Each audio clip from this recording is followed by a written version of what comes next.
नमस्कार दोस्तों, स्वागत है आपका हमारे official YouTube channel GS by India sir में। कैसे हैं आप सब? मैं उम्मीद करता हूं स्वस्थ होंगे, मस्त होंगे, अपनी तैयारी में व्यस्त होंगे। बड़ा आज क्लास थोड़ी सी लेट हो गई है, उसके लिए क्षमा चाहते हैं। मैं आउट ऑफ सिटी था, इसलिए ऐसा संभव हो पाया है। ठीक है, तो क्लास थोड़ी सी लेट है, उसके लिए क्षमा चाहते हैं। फिलहाल आज ये क्लास जो है TGT PGT आर्ट के लिए बहुत ही महत्वपूर्ण होने वाली है, और जो ये सेगमेंट है बहुत ही महत्वपूर्ण है। आज हम लोग अपभ्रंश शैली के बारे में जानेंगे। भारतीय लघु चित्रकला के अंतर्गत अपभ्रंश शैली आती है। बहुत महत्वपूर्ण डाटा है। 750 ईस्वी से लगभग 1500 ईस्वी तक का डाटा इसमें संकलित होता है। आप जानते हैं अपभ्रंश शैली के बाद जो डाटा आएगा उसमें मुगल चित्रकला की छाप देखने को मिलती है। तो आइए स्टार्ट करते हैं। हम लोग अपभ्रंश शैली के बारे में जानेंगे। उससे पहले हमने थोड़ा सा पढ़ा था, क्या? पाल शैली। महावीर स्वामी आते थे, 24वें तीर्थंकर थे। उनका जन्म कुंडलग्राम में होता था। महावीर स्वामी का जन्म कब होता है? 599 ईस्वी में होता है। 599 ईस्वी में कुंडलग्राम में होता है। उनकी माता का नाम बहुत बार पूछा गया है, त्रिशला है। और अगर बात करते हैं जैन धर्म के संस्थापक कौन होते हैं, तो पहले संस्थापक ऋषभदेव जी हैं, जबकि वास्तविक संस्थापक महावीर स्वामी को ही माना जाता है। महावीर स्वामी के पिताजी का क्या नाम होता है? सिद्धार्था होता है, याद रखना है। जैन शैली, अपभ्रंश शैली। अपभ्रंश शैली को हम लोग पश्चिमी शैली के नाम से जानते हैं, जबकि पाल शैली को हम लोग मूल रूप से पूर्वी शैली के नाम से जानते हैं। पाल शैली हमने पढ़ा है, पाल शैली के साथ साथ जैन शैली हमने पढ़ा है। आपके सिलेबस में अपभ्रंश शैली है, अपभ्रंश शैली आज हम लोग पढ़ रहे हैं। पाल शैली में कुछ महत्वपूर्ण डाटा थे, जैसे पाल पोथियों का समय क्या रहा है, तो 8वीं से 12वीं शताब्दी तक रहा है। 8वीं से 12वीं शताब्दी तक क्या रहा है? पाल शैलियों का समय। जबकि अगर हम लोग बात करते हैं जैन शैली, जैन शैली क्या होती है? जैन चित्रकला क्या कहलाती है? लघु चित्रकला कहलाती है। ठीक है, जैन शैली में ही मूल रूप से 24वें तीर्थंकर का जो है चित्रण होता है, कल्पसूत्र में होता है।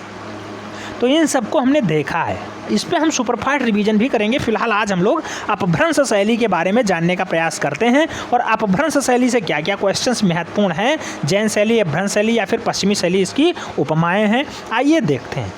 अपभ्रंश शैली की बात करते हैं तो प्रारंभ में इस शैली के चित्रों को जैन शैली क्या ही कहा जाता था।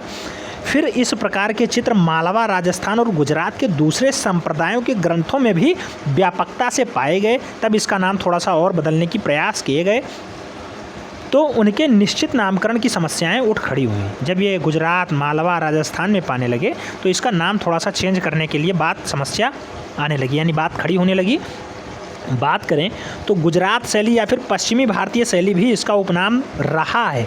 गुजरात शैली या फिर पश्चिमी भारतीय शैली, इसीलिए पश्चिमी शैली कहा जाता है इसको। ठीक है, तो ऐसा नाम भी रहा है, ऐसा कहा जाता रहा है। कहा जाना उपयुक्त समझा गया। किंतु डॉक्टर मोतीचंद, किसके अनुसार? डॉक्टर मोतीचंद के अनुसार कहा गया है कि डॉक्टर मोतीचंद का कहना था कि उन्होंने इस शैली के चित्र पश्चिम भारत के अतिरिक्त भारत के अन्य स्थानों पर भी उपलब्ध हुए बताते हैं। अतः इन्होंने इसका नाम जो है पश्चिमी थोपना उपयुक्त नहीं समझा, यानी पश्चिमी भारतीय शैली सही कहना इन्होंने उपयुक्त नहीं समझा। किन्होंने? डॉक्टर मोतीचंद ने। तो इनके अकॉर्डिंग नाम क्या होना चाहिए? फिर इन्होंने कहा कि जो है अगर पश्चिमी भारत शैली नाम नहीं होगा तो क्या होगा, तो इस पे इन्होंने साक्ष्य नहीं दिया। फिर बात आती है रायकृष्ण दास की। श्री रायकृष्ण दास जी इस शैली के चित्रों को अपभ्रंश शैली के नाम से सबसे पहले संबोधित करते हैं। तो सबसे पहले अपभ्रंश शैली का नाम किसने दिया है? रायकृष्ण दास जी ने दिया है।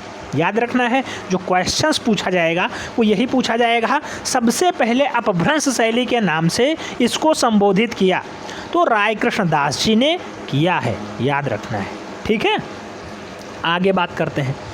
भारतीय साहित्य में भी यह काल प्राकृतिक भाषाओं की रचना का काल माना जाता रहा है। तो कौन सा काल प्राकृतिक भाषाओं की रचना के काल के रूप में जाना जाता है? पश्चिमी शैली या फिर अपभ्रंश शैली को हम लोग इस नाम से जानते हैं। आगे बात करते हैं। पिंगल, डिंगल, लोक भाषाएं, महावीर काल की रचनाएं और इसके फलस्वरूप अन्य काल के साहित्य भी मूल रूप से इसमें मिलते हैं। और जब साहित्य मिल जाते हैं तो इसका नया नया नामकरण भी होने लगता है। जैसे साहित्य काल में इसे वीर गाथा काल कहा गया, चारण काल कहा गया। चारण काल को ही अपभ्रंश काल के नाम से भी जाना गया। तो साहित्य काल में अपभ्रंश काल, चारण काल या फिर वीरगाथा काल के नाम से भी इसे संबोधित किया गया है। जैन शैली होती है, जैन धर्म से सबसे ज़्यादा चित्र यहाँ मिलते हैं। 1100 से 1500 ईस्वी के मध्य होती है, ये याद रखना है, बहुत बार क्वेश्चंस पूछा जा चुका है।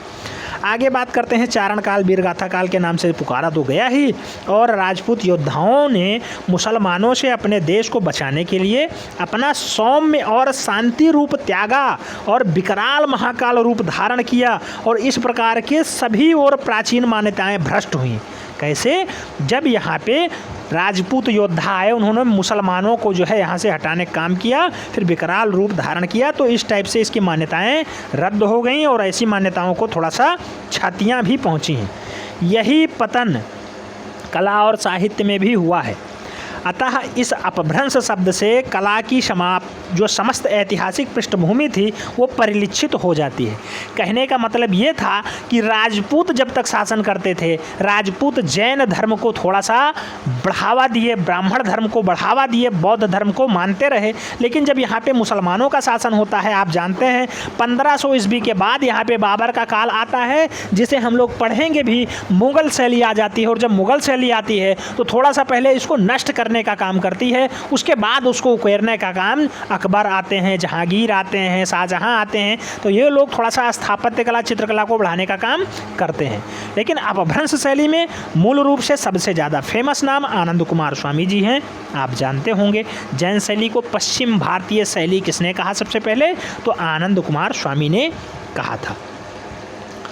तो जब ऐसा काम होता है तो ये शैली अपने मूल विशेषताओं को खो चुकी होती है और अजंता का भ्रष्ट रूप प्रतीत होता दिखाई देता है। इस कारण इस शैली का नाम अपभ्रंश शैली हो जाता है। जब अजंता की मुख्य शैली को ही नष्ट करने का काम किया जाने लगता है, तब इसका नया नामकरण होता है अपभ्रंश शैली। आगे बात कर लेते हैं। आगे बात करें तो अपभ्रंश नाम के अंतर्गत एलोरा की 10वीं शताब्दी और 11वीं शताब्दी के चित्र मूल रूप से साथ ही साथ पाल शैली तथा जैन शैली सबको रखा जा सकता है। अपभ्रंश शैली ग्रामीण शैली या फिर ग्राम्य शैली के नाम से भी जानी जाती है, जिसको जैन शैली, गुजराती या पश्चिम भारतीय शैली की भी उपमा प्राप्त है। तो क्या क्या उपमा है? अपभ्रंश शैली, ग्रामीण शैली या ग्राम्य शैली, जैन शैली, गुजराती शैली या फिर पश्चिम भारतीय शैली की उपमा किसे प्राप्त है? तो जैन शैली को प्राप्त है, या फिर अपभ्रंश शैली को प्राप्त है, या फिर पश्चिमी शैली को प्राप्त है। अच्छा, पश्चिमी शैली कौन सी है? अपभ्रंश शैली। पूर्वी शैली कौन सी है? तो पूर्वी शैली आप जानते हैं पाल शैली है। पाल शैली पूर्वी शैली मानी जाती है, पश्चिमी शैली अपभ्रंश शैली मानी जाती है। आइए देखते हैं आगे क्या हुआ। इसमें 3 रूप मूल रूप से चित्रित होते हैं: ताड़ के पत्र पर बने पोथियाँ, कागज पर बने पोथी चित्र और फुटकर चित्र, साथ ही साथ कपड़े पे बने चित्र। तो मूल रूप से अपभ्रंश शैली में या फिर पश्चिमी शैली में क्या क्या मिलते हैं? तो ताड़ पे भी बने चित्र मिलते हैं, कागज पे भी मिलते हैं और कपड़े पर भी बने चित्र दर्शाए गए हैं। ऐसे चित्र यहाँ देखने को मिलते हैं। आगे बात करें तो अपभ्रंश और जैन दोनों शैलियों के सार्थक नामकरण के संदर्भ में 451 ईस्वी का वसंत विलास, गीत गोविंद, बाल गोपाल स्तुति और दुर्गा सप्तशती या दुर्गा सप्तशती और रति रहस्य आदि की पोथियाँ जो प्राप्त हुई हैं, जिसमें अपभ्रंश शैली के कुछ ज़्यादा तथ्य मिलते हैं, जिसमें जैन शैली के कुछ ज़्यादा सार्थक तत्व मिल जाते हैं। किस किस में? तो विलास, वसंत विलास, गीत गोविंद, बाल गोपाल स्तुति, दुर्गा सप्तशती और रति रहस्य में मूल रूप से ऐसा डाटा मिल रहा है। आगे बात करें तो 7वीं शताब्दी से गुजरात, माड़वा और इस शैली के चित्रों का निर्माण होने लगा था और अपभ्रंश शैली का जन्म भी 7वीं शताब्दी के रूप में भी माना जाता है। यानी 7वीं शताब्दी से अपभ्रंश शैली का मुख्य रूप से जन्म मान लिया जाता है। मध्य प्रदेश में भी अपभ्रंश शैली के कुछ तथ्य प्राप्त हुए हैं, ऐसा भी माना जा रहा है। साथ ही साथ सबसे पहले अहमदाबाद के श्री साराभाई मणिकालाल ने चित्रकल्पद्रुम यानी कल्पसूत्र नामक एक महत्वपूर्ण ग्रंथ प्रकाशित किया था, जिसमें अपभ्रंश शैली के सादे व रंगीन सैकड़ों चित्र मिले हैं। कितने चित्र? सैकड़ों चित्र मिले हैं। यह ग्रंथ जौनपुर से उपलब्ध हुआ था और इसका जो लिपि काल है वो 1465 का है। 1465 का है। किसका लिपि काल? तो ये जो मूल रूप से मिलता है कल्पसूत्र, उसका जो है लिपि काल 1465 माना जाता है। जौनपुर में सबसे पहले रहता है। इस शैली पर कागज का निर्मित ग्रंथ, चित्र और स्फुटिक चित्र भी बहुत बड़ी संख्या में उपलब्ध हुए हैं, जिसमें कल्पसूत्र की अन्य 2 प्रतिलिपियां भी मिली हैं, जिसमें से एक प्रति तो रॉयल एशियंटिक सोसाइटी मुंबई में स्थापित है और दूसरी जो है लीमड़ी के सेठ आनंद जी कल्याण के पास स्थित है। तो 2 प्रतियां और मिली गई हैं। पहला तो जौनपुर में है, दूसरा रॉयल एशियंटिक सोसाइटी मुंबई में है और तीसरा आनंद जी कल्याण के पास स्थित है। इसका लिपिकाल 1415 ईस्वी माना जाता है। कल्पसूत्र की एक अन्य तीसरी प्रति भी जौनपुर में है जो स्वर्ण अक्षरों में लिखी गई है। ये डाटा कई बार पूछा गया है। कल्पसूत्र की जौनपुर में स्थित जो प्रतिलिपि है वो मूल रूप से किस अक्षरों में लिखी गई है? लाल, पीले, नीले, स्वर्ण। तो स्वर्ण अक्षर इसका राइट आंसर बन रहा है। जो हम लोग एमसीक्यूज करेंगे राइट आंसर समझ में आने लगेगा। फिलहाल ये आपको याद रखना है कल्पसूत्र का सबसे उत्तम प्रति कौन सा है? तो जौनपुर वाला ही है। इस समय बड़ोदरा में नरसिंह जी के पोल के ज्ञान मंदिर में मूल रूप से ये जौनपुर वाला स्थित है, याद रखना है। तो जौनपुर की प्रतिलिपि वर्तमान में कहाँ पे है? बड़ोदरा में सुरक्षित है, बड़ोदरा के ज्ञान मंदिर में। और ये कब की है? 1467 ईस्वी की मानी जाती है। जौनपुर के बादशाह हुसैन शाह सरकी ने इसको बनवाया ऐसा भी माना जा रहा है। तो कई बार क्वेश्चंस पूछा गया है जौनपुर की जो कल्पसूत्र की प्रतिलिपि है उसको किसने बनवाया?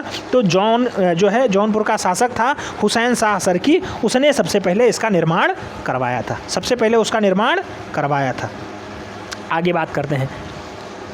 कल्पसूत्र की एक अन्य चौथी प्रतिलिपि अहमदाबाद के निवासी हैं और मुनि दिया विजय जी के संग्रह में भी सुरक्षित है। और यह प्रतिलिपि 15वीं शताब्दी यानी सबसे लेटेस्ट वाली है। 15वीं शताब्दी के उत्तरार्ध में तैयार की गई थी और यह भी स्वर्ण अक्षरों में ही लिखी है जैसे जौनपुर वाली लिखी हुई है। जौनपुर को सिराज का शहर या फिर भारत का सिराज कहा जाता है, याद रखना है।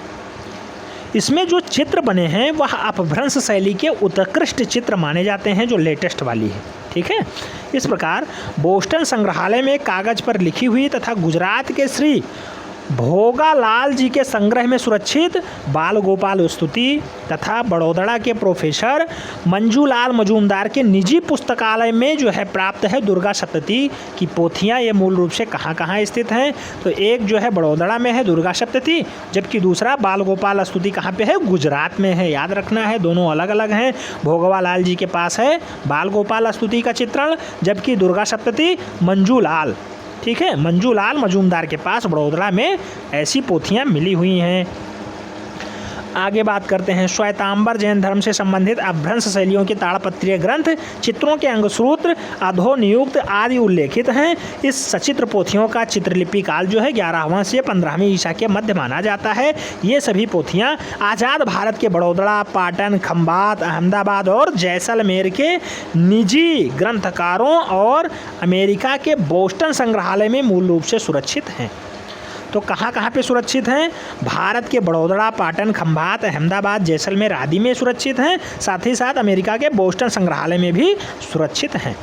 आगे बात कर ले रहे हैं। अपभ्रंश शैली के चित्र ज़्यादातर चमकदार उष्ण रंगों का प्रयोग किया गया है। महावीर की आकृतियों में पीला रंग, याद रखना है। महावीर की आकृति कैसी है?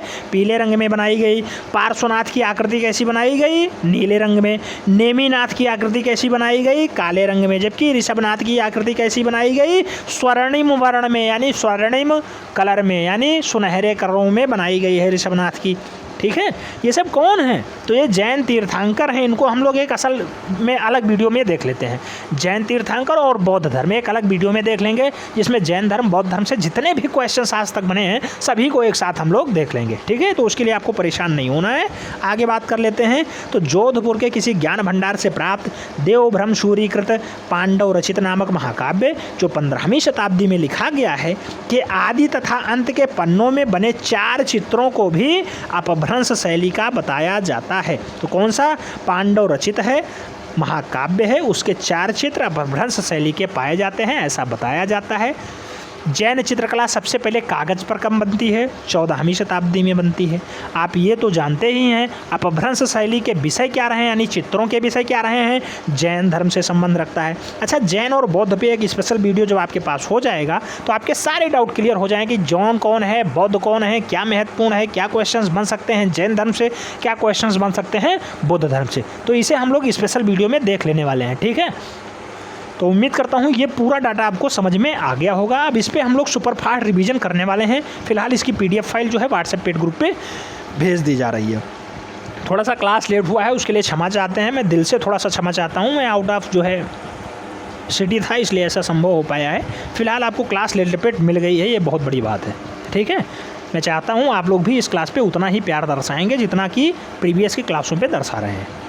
मिलते हैं नेक्स्ट वीडियो में, तब तक के लिए जय हिंद।